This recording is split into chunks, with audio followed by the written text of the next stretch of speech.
Assalamu alaikum wa rahmatullahi wa barakatuhu. Alhamdulillah wa salatu wa salamu ala rasulillah.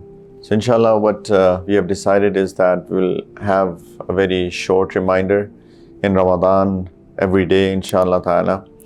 And this reminder is for me first and foremost and for everybody inshallah who is listening. Ramadan, as we all know, is the month to attain Taqwa. Allah subhanahu wa ta'ala says that fasting has been prescribed for you, just like it was prescribed to people before you, لَعَلَّكُمْ تَتَّقُونَ, so that you become people of taqwa. Taqwa is to control our nafs. Taqwa is to make sure that do not follow the desires of our nafs, but rather follow the commandments of Allah subhanahu wa ta'ala. This is what taqwa is. So anybody who is picking and choosing is not a person of taqwa.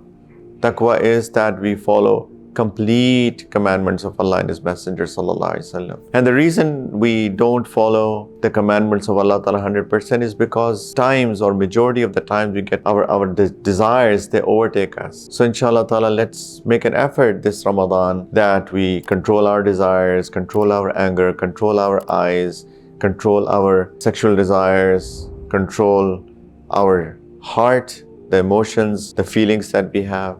We should try to make them pure. This is what Ramadan is about. It's already 2 to 3 days that of Ramadan that have already passed. So inshallah, let's make sure that we start working on it right now if you have not already started working on that. May Allah Ta'ala give us all tawfiq.